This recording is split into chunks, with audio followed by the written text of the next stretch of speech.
So good evening and good morning, everyone, to this episode of Park Launch's Fireside Chats. Today we have a special guest, Maaz Sheikh, founder of STARZPLAY, a Middle East, North Africa, and Pakistan focused streaming platform, which pretty much has dominated the market over the last decade or so. We've heard in the last 2 years, 3 years, a lot about Pakistani startups, Pakistani founders coming to the forefront of innovation and entrepreneurship in the region. But even before it became fashionable, there were a few of them who were already on their way out, developing their platforms long before it became fashionable, long before there was a story and everybody was willing to invest in it. And probably Maaz is among the few of those entrepreneurs who have developed a platform early on, before people knew what a startup was, before they knew what venture capital was in the region. So very interesting track record, very interesting experience. So the way we will go today, as is typically is the format, we'll basically have about 30 minutes to go through the background, the struggles, the challenges of Maaz during his entrepreneurial journey, key learnings coming out of that, and then we'll open the house for Q&A. So as you go through the presentation and the discussion, please feel free to put your queries to myself or Alifad for asking towards the second half of the presentation. So without further ado, I'll sort of move on to our discussion and our guest for today. So welcome, Maaz. Thank you, Salman. Thank you for having, and Assalamu alaikum. Hello to everyone in the Park Launch team. So good to be here. Thank you for joining us. I think there's a lot of appetite and a lot of interest in your story, because while there have been a lot of startups in the region, not a lot of startups have had the ability or the opportunity till date to actually go through the journey and actually find some sort of an exit of sorts. And you've been able to do so in your last decade or so at STARZPLAY. But before you got into that whole journey, obviously there was a foundation which you built over the last 20, 30 years of your career and education. So maybe we can start with your journey itself. Where did you come from? How did things start on your side? What brought you to the place you are over the last 3 decades? Great. Thank you, Salman. So if you go back last 30 years, originally I'm from Multan, Pakistan. Did my metric and FSC in Multan. Got accepted to chemical engineering in Lahore. I did a year there, but then I transferred to, because in late 80s electrical engineering was the thing to do in Pakistan, and I guess it still is. And so I couldn't get into electrical engineering at UET, so I transferred to US, and that's what brought me to US in '89. And so I did my electrical engineering in US, and then started my career with Sprint in US, in Kansas City, Missouri, and from there I moved to the Bay Area and spent most of the 90s in the Bay Area. I was perhaps one of those lucky or unfortunate people who lived in Silicon Valley, worked in the tech sector in the 90s, and did my share of startups in the networking VPN space. And a couple of companies I worked for, we had successful exits, but I wasn't the founder or the CEO in those companies, but I got to see and meet really good people in how companies are built in Silicon Valley. And then in 2005, I came to Dubai for personal reasons, to be closer to my father in Multan.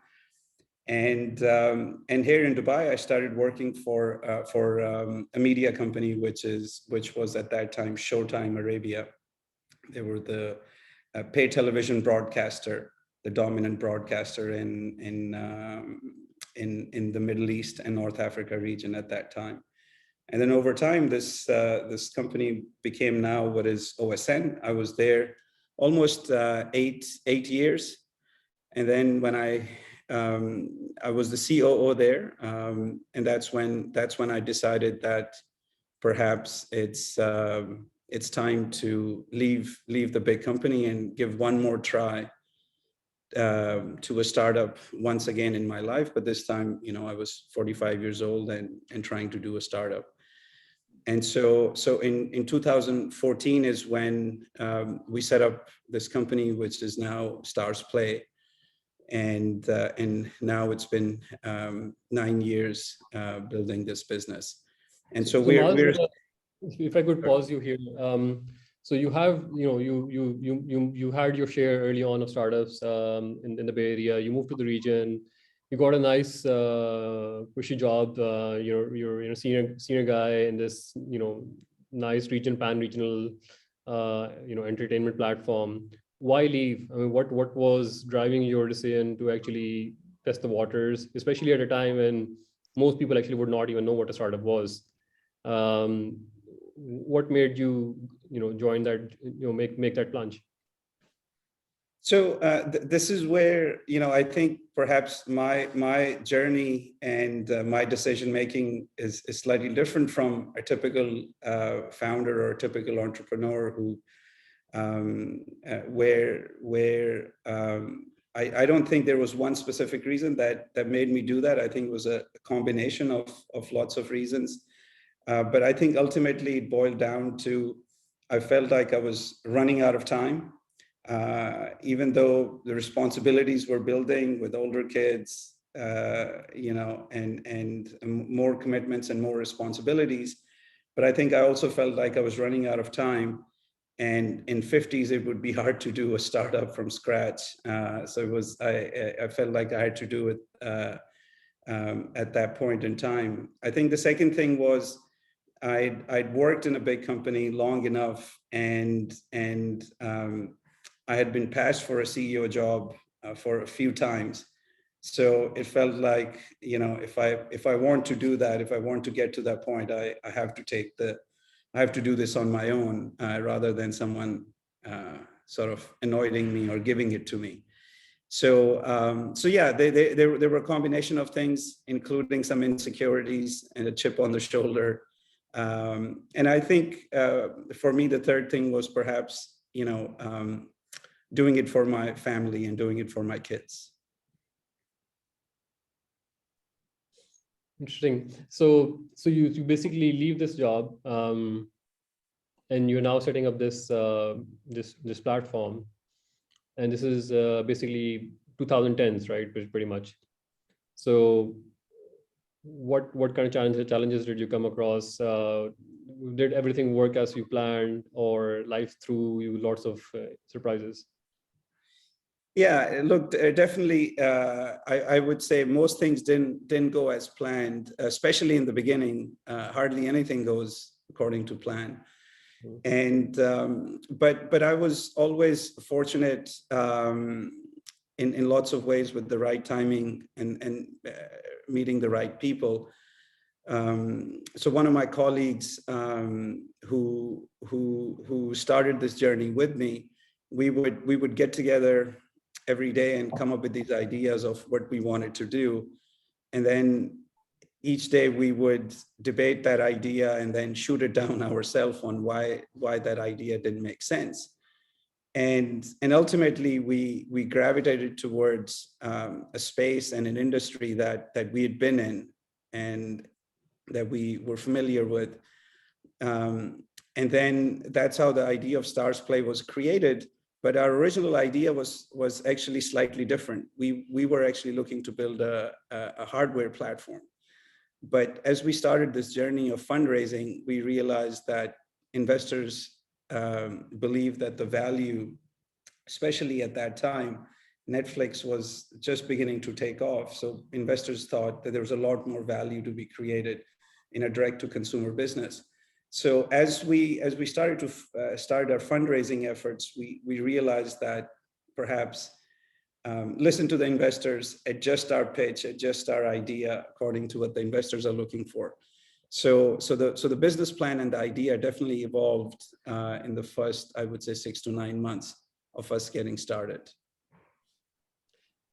How did you go about building your team, knowing what you were trying to achieve? I mean, I guess some of the people came along with you from your previous venture, so they knew the ropes of the industries to some extent, but then there were aspects of it which were completely new. Because as you were rightly saying, Netflix itself was at the time sort of nascent in the US industry as well. So how did you identify talent? How did you think about building a team? What were the, your focus areas for getting the right combination? Yeah, so I think, Salman, this is one of the benefits of doing startup later in your life. You have a few more gray hair and a few more contacts. So I was fortunate to build the right team from the very beginning, with colleagues who I'd worked with, colleagues who believed in me, and we believed in each other. And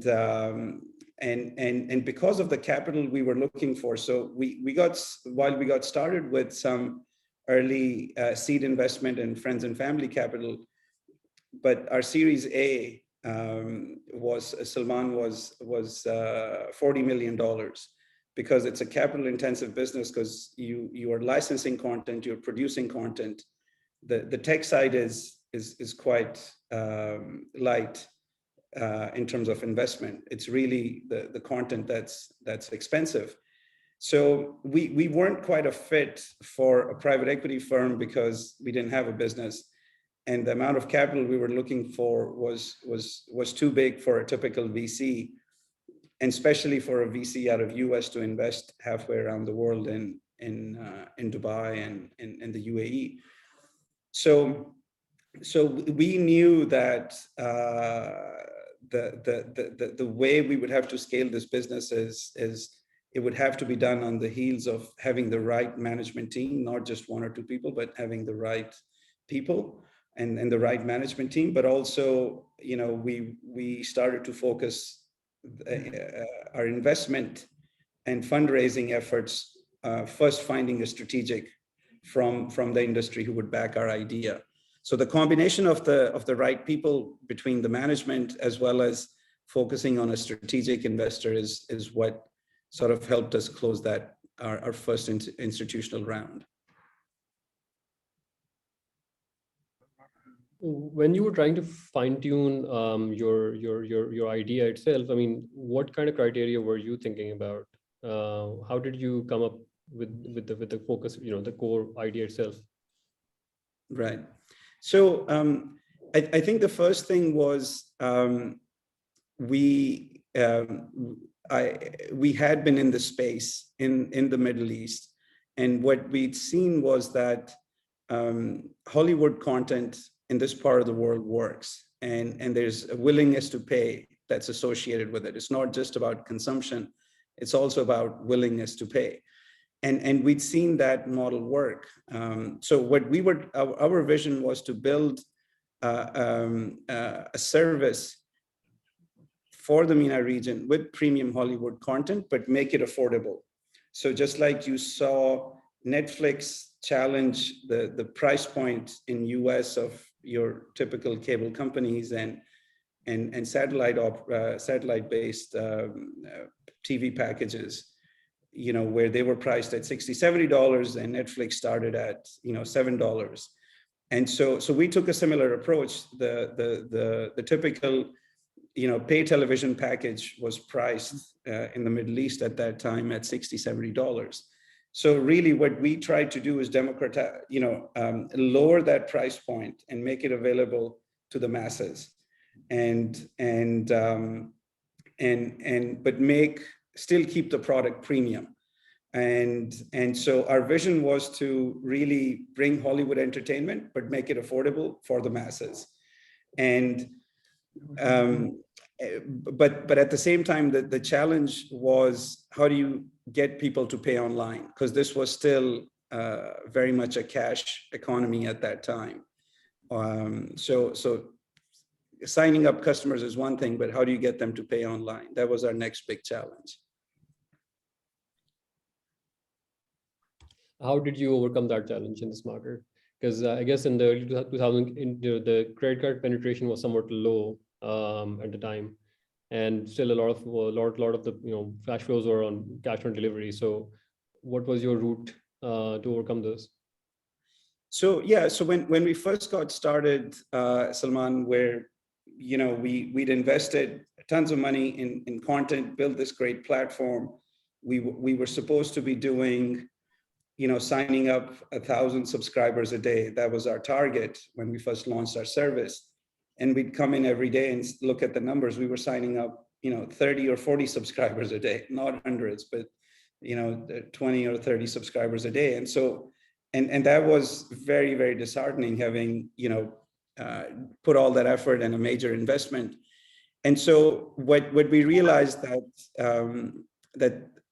given the credit card penetration is so low in the region, and we knew that, but what we underestimated was the impact of it. We thought we'll get started with credit card and then add other methods of payments and add other payment options as we go. But we didn't realize that it was going to be such such a tough and an uphill climb, just credit card alone.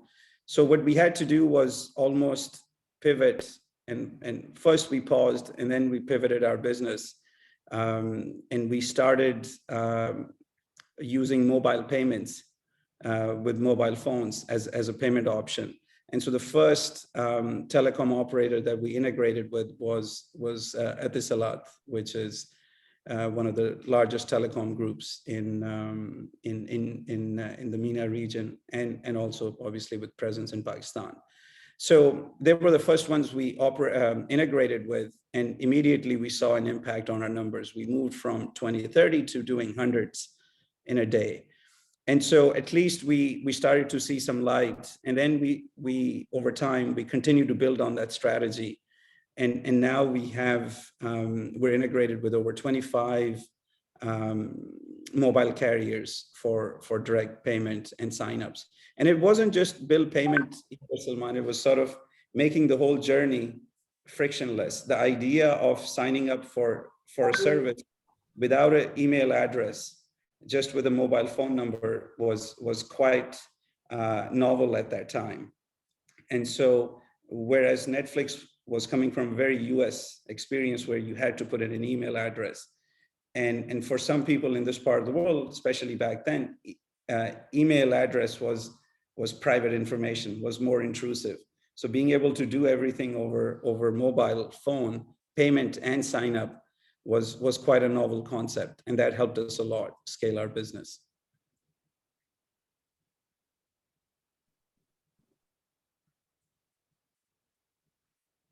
Salman, I'm not sure if it's just me, but I can't hear you. Yeah, can you hear me now? Yeah. So I think it's interesting that you say that, because I think you did grow your service very quickly from the UAE to Saudi Arabia, the rest of the Gulf, and then beyond that to North Africa and then Pakistan. And these are all, while people say that, these are the MENA region or the GCC, in essence they are quite different in their local regulatory setups and barriers to entry. So how was your experience actually scaling up this business across these often similar but also different markets? What kind of challenges did you face doing that? Yeah, I think this is perhaps where our strengths were, right? Where global platforms saw complexity and challenges, that was our opportunity and gave us hope to hyper localize the service. Like you said, from a distance, MENA region seems like all Arab speaking countries, 400 million people, but then as you start getting closer, the infrastructure is very different. Even with Arabic, the language preferences are slightly different. The income levels, discretionary income spend is very different. So we did hyper-localize our service for each market. And one of the challenges we faced is in big markets, whether it's Egypt or Pakistan and Morocco, building a brand is very difficult, and especially a mass brand, building a consumer brand, because most of the ad space is taken up by big telecom operators or the Unilevers and the P&Gs of the world, and it's very difficult for a startup to build a big brand in these big markets. And this is where we relied heavily on digital marketing and performance marketing, because you have to build the brand, but you also have to show the numbers. You can build a great brand, but if you don't have revenue to show it, then investors start to lose confidence quickly. So while you're building the brand, you have to, we're building the subscriber numbers as well. But so we relied heavily on performance marketing, as well as our telecom partners and device manufacturers as well. So we partnered heavily with not only with telcos, but also the Samsungs and Apples of the world in pre-embedding our app or with devices, but also with telcos relying heavily on the good old SMS marketing, which is still quite effective and still works for us. It's I think one of the interesting things which I speaking earlier with yourself, I think which came out was that among some of the largest sort of startups who sort of have scaled up in the region, you actually develop your technology, your back-end operations in Pakistan, which is sort of similar play that we saw with Kareem, similar play we saw with the EMPG group as well, a number of other startups in the region. And I think I would like to sort of understand a little bit about how did you go about doing that, and and what were sort of the challenges or the upsides that you saw doing so out of Pakistan? Because I guess at the time it was again quite unfashionable to do these things in Pakistan. So so I'm assuming you hit against a couple of brick walls while you were on that journey as well. Yeah.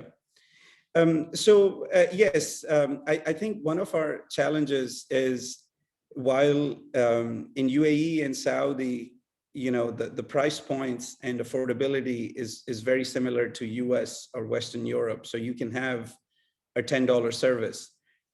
But when you go to markets like Egypt or Morocco, we are pricing our service at $2 or $3 a month. So if that's your price point in the market, you can't have your cost basis, that's out of line with this kind of price point or this kind of ARPU. So we were forced out of necessity to have a cost basis that's competitive. But also cost was one factor, but I think the second factor, and this was perhaps a more important factor for a lot of startups of our scale, is keeping up with the growth and keeping up with the scaling. So quite often we underestimate the tech resources and the people it's going to take to build this technology. Our initial plan estimated that we would need 45 people in our technology team, developers, operations, NOC, everything. It was going to be 45. And within 3 or 4 years, we realized that the number needs to be more around 100 people, because the complexity was a lot higher. And so it's not just about cost efficiency, although that was a big factor initially, but then it's also about having access to that talent pool. So when you do need, you can scale up quickly the resources you need. So we started with first finding the right sort of HR recruitment person that would help us build the office from scratch, because we were based in Dubai and Abu Dhabi, so we needed someone a recruiter or a HR manager, if you will, on the ground. So that was our first hire. And she then helped us build the entire office to the point where now we have 100 people.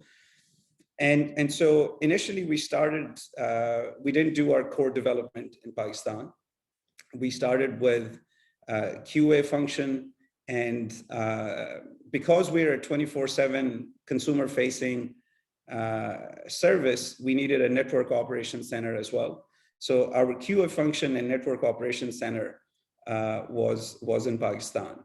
And then gradually, as we got comfortable with the talent that we were hiring, we started to move more and more functions in Pakistan. So we went from QA to DevOps, and then from DevOps to back-end developers, and then front-end developers, and then having designers, and then having a marketing team.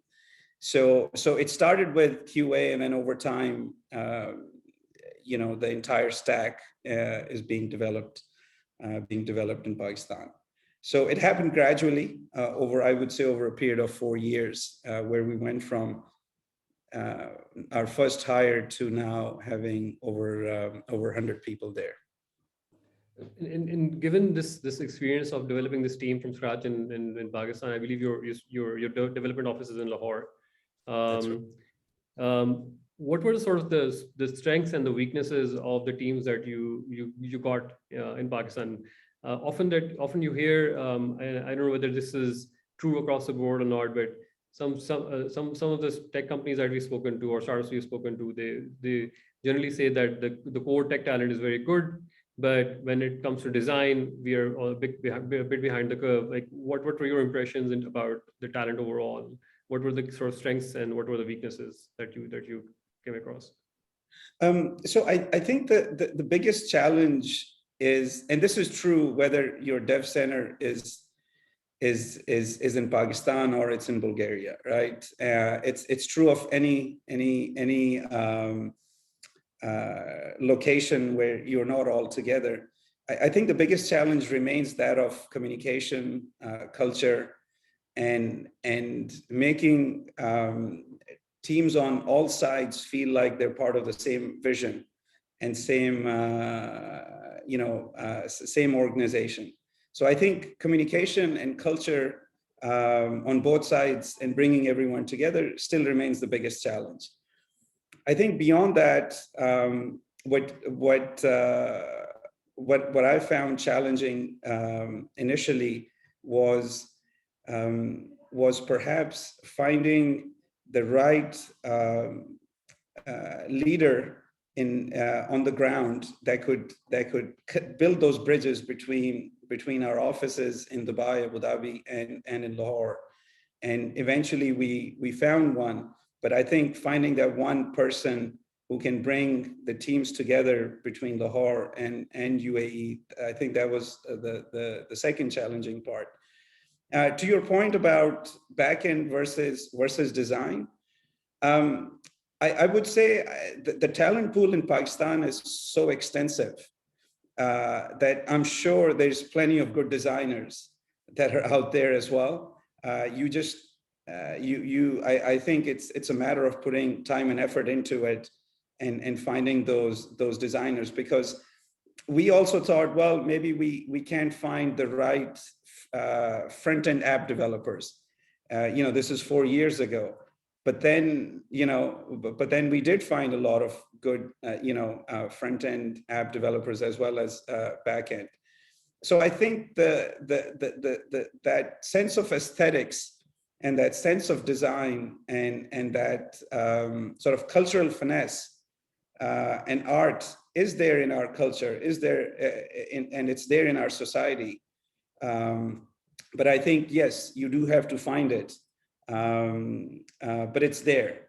I wouldn't say it's not there, but I definitely think it's there. It's more work to find it. I think in recent news we saw that you sold a portion of your stake in the company.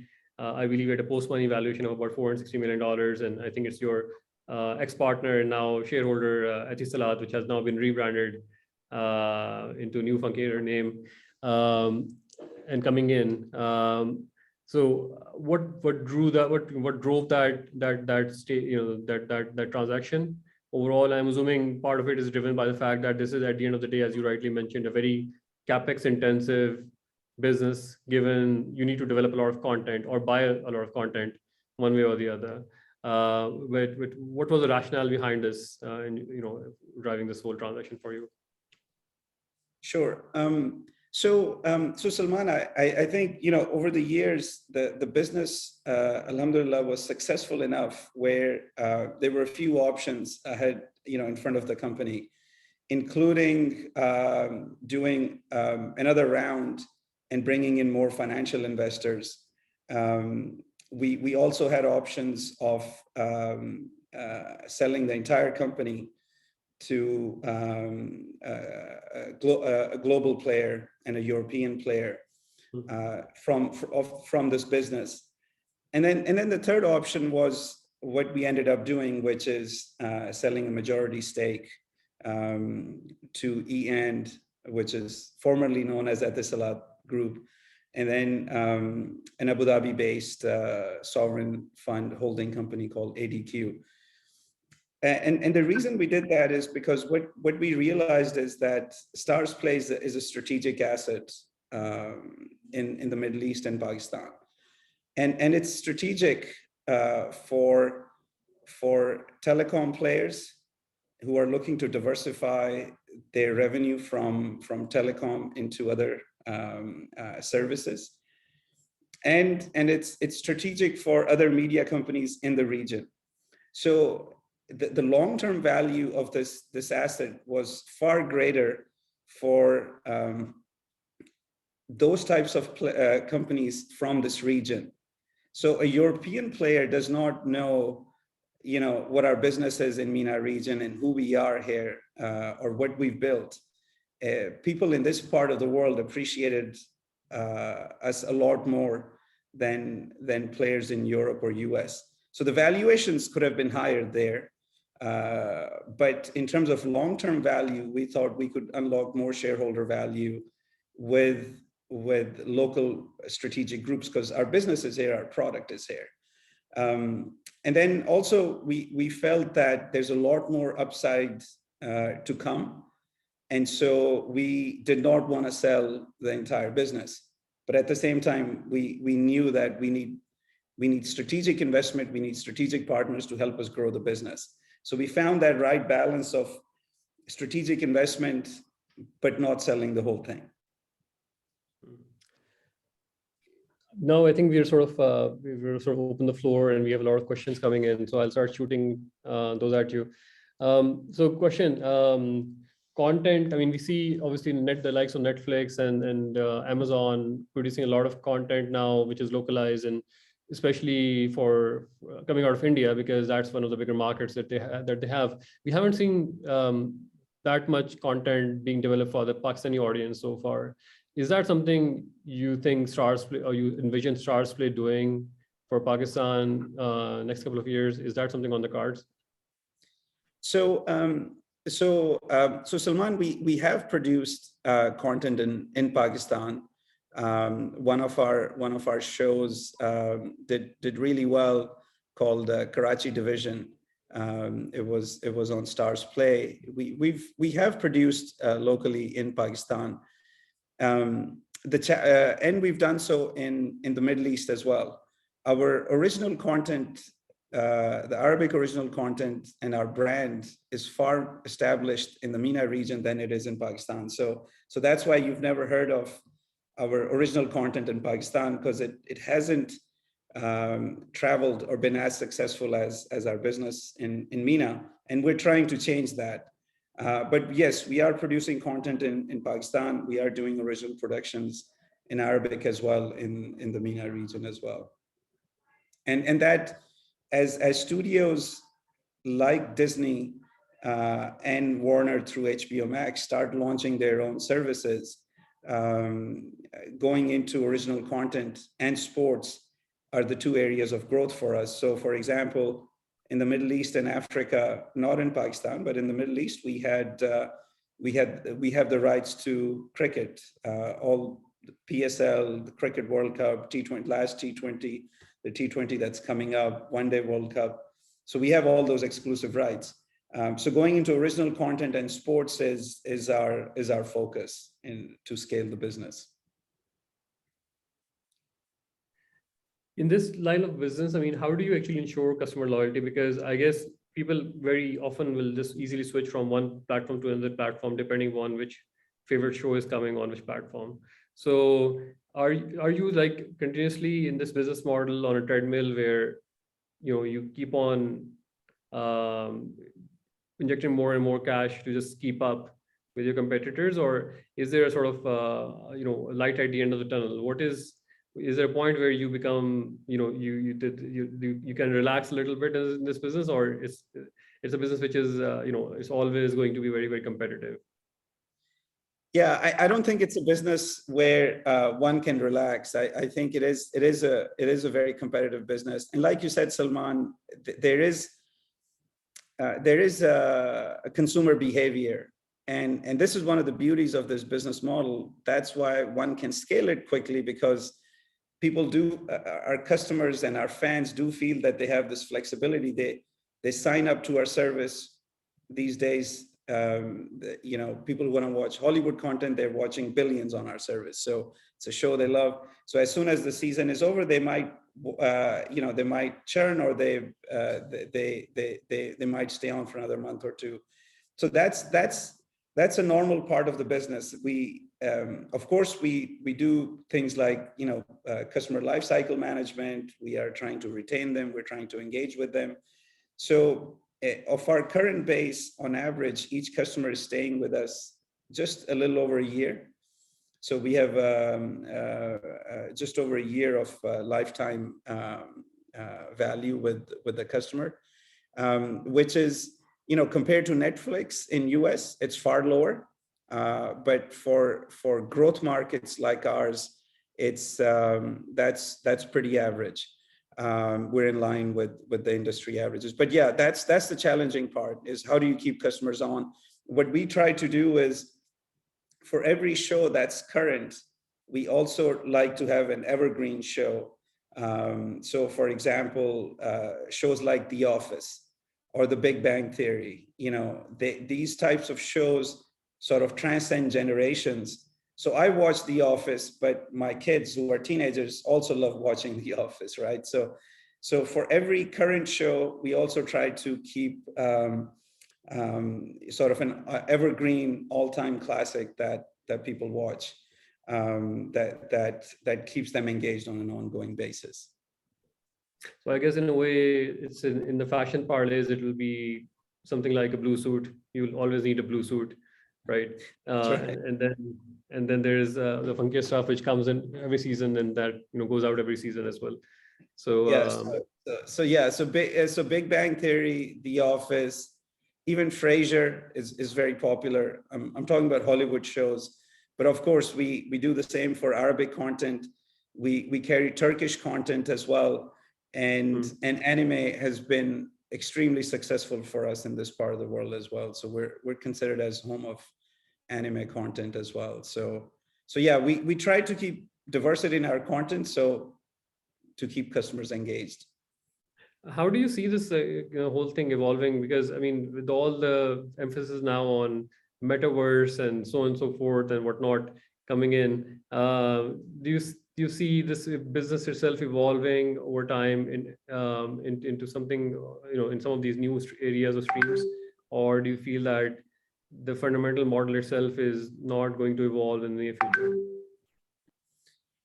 So I think there's so much upside and value yet to come in the business model as it stands.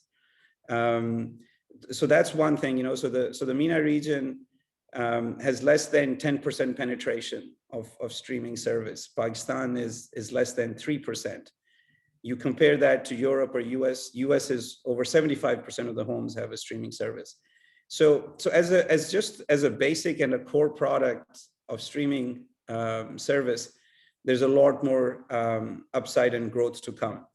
When you start looking at the metaverse, I think I'm sure there's other smarter people than myself that'll figure out how to combine the streaming aspects of the business with the metaverse and the virtual reality aspects and make money off of it, because that's the bigger thing. How do you make money off of it? We haven't figured that out, or I haven't figured that out yet. But I'm sure as the industry evolves, we'll keep up with it. No, I think that's a $1 million question. I think everyone likes to grow as long as it's free. And you did actually raise your initial capital from the US rather than the region, right? How did that come about? And was that a sort of a long-term net positive, or was that more of a challenge as well, just communicating your story? No, I think we were very fortunate to have big names like Lionsgate and GE Asset Management believe in the management team, believe in our story, and for them to invest, being based in US, for them to invest halfway around the world in a group of people that they just met a few weeks ago. So we were very fortunate in that, and in the long run, it was very good to have investors that are both strategic, because they knew the industry, they knew what this business is about. They could counsel us, they could guide us, but at the same time, having financial investors who knew the ins and outs of future fundraising and your typical, shareholder matters when you raise this kind of capital. So I think having that experienced investor base on our cap table was extremely, extremely valuable to us. And then it gave us that credibility that we were on to something. And then we were able to engage regional and local investors after having raised that capital from US, having built a business. Then we began to see more interest locally. And I think in one of our conversations earlier, you mentioned that a lot of people would ask you in the region, why should I invest with you? I can just go and buy a floor in JLT, right? Yeah. So I guess the region has come quite a bit further out since then, since like 10 years ago, from that perspective. In terms of your, just comparing again, I think questions are coming in terms of Pakistan specifically, because I think a lot of obviously most of the audience is from Pakistan. I'm assuming Pakistan today is a minor portion of your overall footprint in the region. I'm assuming it's probably less than 10% overall, right, for Starzplay? That's correct. So in terms of subscribers, it's significant. But in terms of revenue, it is less than 10% of our overall revenue, and we're trying to scale that. We're trying to learn how to monetize better. But yes, so today it's less than 10% of our overall revenue. In India, I mean, if you look in comparison, I guess there are a lot of number of large streaming platforms in India which are doing quite well. Obviously, scale just goes up another 10 times in India versus Pakistan. But do you think there are things which one can learn to fit in the Pakistani market from the experience in the Indian market, or are we sort of doing things in very similar fashion compared to that market on our side? So I think there's a few differences in the India and Pakistan market, especially on the entertainment side. I think in Pakistan, the TV channels and the quality of TV shows that they are producing are quite entrenched. So the likes of Jio, ARY, and Hum TV, they're beaming into millions of homes every day, and they're providing quality TV shows for free, right? So the Urdu entertainment, especially TV shows, because that's what's dominant in Pakistan. The movie industry is coming of age. No, I shouldn't say coming of age, but it's had a comeback, especially in the last 10, 15 years, after maybe a slowdown for 20, 30 after the 60s and 70s. But the TV industry, the TV shows are very dominant in Pakistan, and those are available for free. And so the challenge for a streaming service is, how do you offer a local content that people would be willing to pay for, right? And that you have to do with creating different content that perhaps they're not seeing on their local cable network or the broadcast channels. But that is really the challenge. How do you produce content that people will be willing to pay for? And I think the other challenge, which is there in India as well, but I think in Pakistan over the last 10 years, you've had a lot of local language channels, right? There's Pashto content now, there's Saraiki content, there's Punjabi content, there's Sindhi content. So the market's becoming a lot more fragmented as well.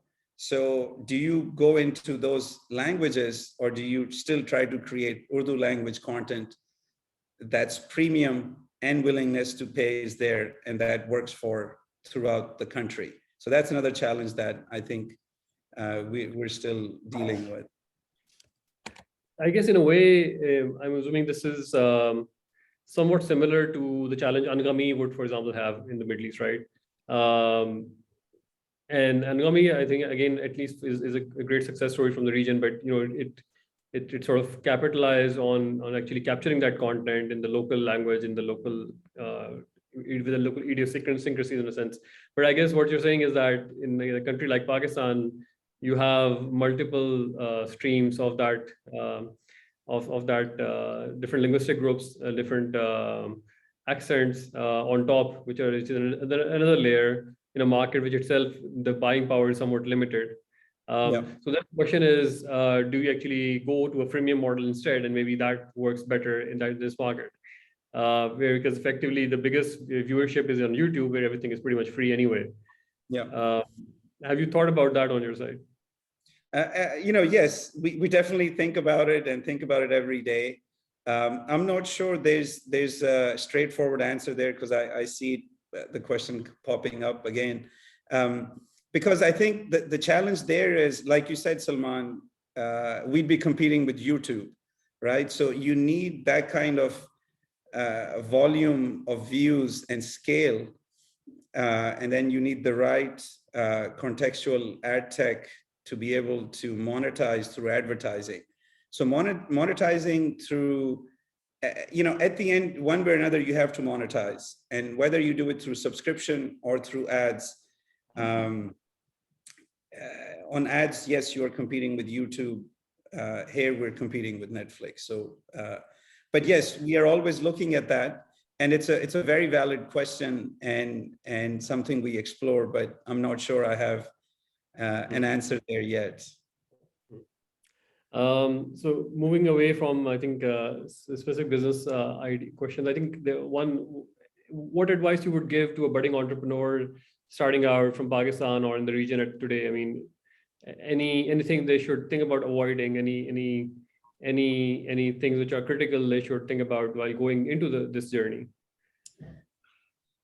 Yeah, so there's so many, but there's maybe I can highlight three. I think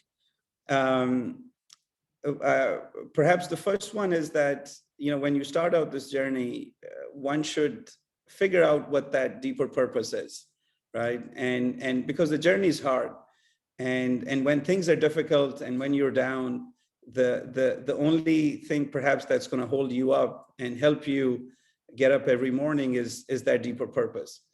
And figuring out what that deeper purpose is extremely important, right? And it could be anything, it could be you want a safety net for your family. It could be you want to make your parents proud, which is, for a lot of Pakistani families, that is quite often, sometimes that is the deeper purpose. And that's fine. Some people want to change the world. Some people want to do bigger things for the community around them. So whatever that deeper purpose is, figure out what that is. So that's perhaps number one. The second thing I would say is as much as conviction in your ideas and believing in yourself is important, because that's typically what we're told to believe in. I think it's equally important to have humility and to accept that you are wrong and have the flexibility to adjust and adapt. Sometimes being married to your ideas and continuing to fight it is perhaps not the right alternative either. So keep that balance. And finally, the third thing I would say, I think more and more products and technologies becoming complex, market is becoming complex. So this whole notion that I can do everything on my own is, I think, is a bit misleading as well. We all look at Steve Jobs and think that he was a technologist, he was a product visionary, he was a marketeer, he was a CEO, he could do it all. But most of us are not Steve Jobs, So surrounding yourself with the right team, with the right people, people quite often start thinking about, well, I'll be sharing this equity or I'll be diluting myself. I think I would compromise on those things and focus on having the right people around you and building the right business. So those are the three things. So you've been through your journey, you worked in a large corporate, you developed your own platform. I think you're probably more successful than your former employer at this point. What's next? What is life after exit? Well, so I don't think I know anything else other than Starzplay. I've been so consumed in it. So my focus and hope is that I continue to build this business, and of course I serve at the pleasure of my investors and my board. But I'd like to spend another 4 to 5 years here and see this company to its next growth phase, and hopefully list it and take it public one day, inshallah.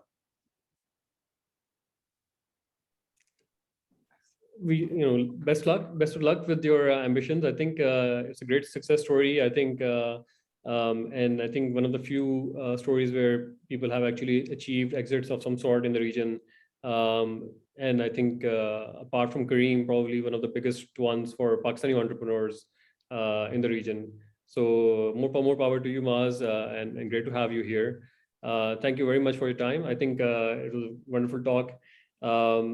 I'm sure we have a bunch of entrepreneurs who might bug you over the course of the next few weeks, reaching out to you for advice and other things. Any last words on your side? Look, I'm very proud to be part of this platform with you, Salman. Anyone who has any questions, LinkedIn, email, whatever method they prefer, I'm available and happy to assist. Doing something in Pakistan has always been sort of a dream come true for me, but especially now, because 20 years ago, if you're in Silicon Valley and you wanted to recommend Pakistan as your development hub, you'd think twice, because you don't know what your shareholders might think or what your chairman might think. But now things have changed. And so being able to do this in Lahore and build a product there has been sort of a dream of a lifetime come true. So if there's ways I can help the Pak launch community or any entrepreneur in the region, I'm happy to do it. And thanks for having me, Salman. It was a pleasure. Our pleasure. Thank you very much, Maaz, and thank you everyone for joining this webinar. This will be posted on YouTube as well, so you have the ability to sort of go back and sort of go through some of the content again later on. Thank you, everyone. Thank you, Salman. Thank you for your time.